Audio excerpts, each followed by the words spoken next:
ये दास्तान है सन 1625 की, जब आगरा के किले की दीवारों पर मुगलिया शान व शौकत अपने उरूज पर थी। शहनशाह वक्त की सबसे लाडली और हसीन शहजादी, जिसके लिए महल के बाग में खुसूसी फूल उगाए जाते थे।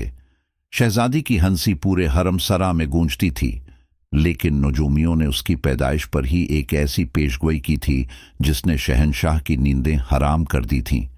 नजूमी ने कहा था, ये बच्ची सल्तनत की रौनक तो बनेगी, मगर एक दिन ये हवाओं में ऐसे गायब होगी कि सदियों तक उसका साया भी जमीन पर नहीं मिलेगा। सर्दियों की एक ठंडी रात थी। पूरा शहर गहरी नींद में सो रहा था। शहजादी जोया अपने कमरे में थी। बाहर खड़े पहरेदारों ने कसम खाकर कहा कि उन्होंने किसी को अंदर जाते नहीं देखा, मगर जब सुबह की पहली किरण फूटी तो शहजादी का कमरा खाली था। न वहां खून का निशान था, न ही किसी कश्मकश की अलामत।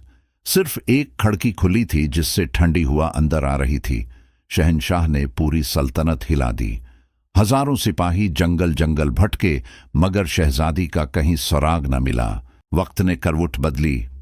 मुगल सल्तनत मुट्ठी में मिल गई। अंग्रेज आए और चले गए। 400 साल बीत गए। वही पुराना किला अब एक तारीखी मकाम बन चुका है। हुकूमत ने इस किले की उन दीवारों की मरम्मत का फैसला किया जो सदियों से बंद थीं। उन्हीं मजदूरों में एक शख्स था, उसलम, जो पुरानी दीवारों को दरियाफत करने का माहिर था।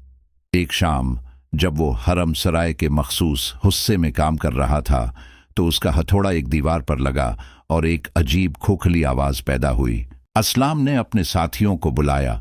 जब उन्होंने मिलकर उस सदियों पुरानी दीवार को गिराया तो वहां मिट्टी और धूल के पीछे एक छोटा सा रास्ता नुमायां हुआ। ये रास्ता एक ऐसे कमरे की तरफ जाता था जो किसी नक्शे में मौजूद नहीं था।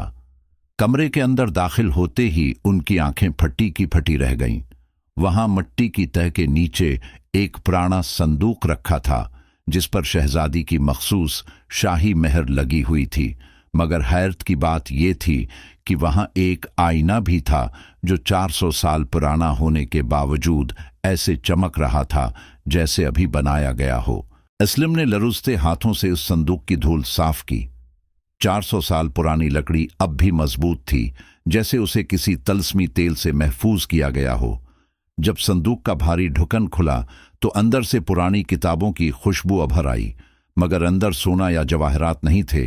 वहां थी एक स्याह डायरी और एक रेशमी लिबास जो बिल्कुल नया लग रहा था। इस्लम ने वो डायरी उठाई जिस पर मिट्टी के बजाय किसी खुशबू की तह थी। इस पर लिखा था, जो कोई भी उस दीवार को गिराएगा वो मेरी वापसी की राह हमवार करेगा। ये पढ़ते ही कमरे का दरवाजा खुद ब खुद बंद हो गया। मजदूरों में खौफ की लहर दौड़ गई। वहां मौजूद पुराना आईना अचानक धंधला गया और इसमें एक धंधली सी शबिया नजर आने लगी। वो एक हसीन शहजादी थी जिसकी आंखों में आंसू थे, मगर होंठों पर एक ऐसी मुस्कुराहट जो सदियों का दर्द छिपाए हुए थी। 400 साल पहले शहजादी को गायब करने वाला कोई दुश्मन नहीं, बल्कि उनका अपना सगा चचा मिर्जा बकर था। मिर्जा सल्तनत का तख्त हथियाना चाहता था और उसे पता था कि शहनशाह अपनी बेटी से सबसे ज्यादा मोहब्बत करते हैं। इस मनहूस रात मिर्जा ने एक जादूगर की मदद से शहजादी को बेहोश किया और उसे इस खफिया कमरे में मुंतकिल कर दिया। उसे कत्ल नहीं किया गया, बल्कि एक ऐसी तलस्मी नींद सला दिया गया जो सदियों तक जारी रहनी थी। मिर्जा ने दीवार चनवा दी और बाहर ये अफवाह फैला दी कि शहजादी को परियां ले गईं। शहनशाह गम में नढाल होकर मर गए, मगर शहजादी उस दीवार के पीछे वक्त के ठहरने का इंतजार करती रही। जब मुस्लिम ने वो संदूक खोला और डायरी का आखिरी सफ़ा पढ़ा तो किले में अचानक बजली कड़की। डायरी में लिखा था कि शहजादी की रूह तब तक आज़ाद नहीं होगी जब तक मिर्जा बकर की उस तलवार को तबाह न किया जाए जो आज भी किले के अजायब घर में रखी है। इस्लम ने हिम्मत की और म्यूजियम से वो तलवार निकाली। जैसे ही उसने तलवार को जमीन पर दे मारा, पूरे किले में एक हल्की सी रोशनी फैल गई। लोगों ने देखा कि एक हसीन साया हुआ में तैरता हुआ महल के बाग की तरफ गया और फूलों में गुम हो गया। 400 साल का वो इंतजार खत्म हुआ।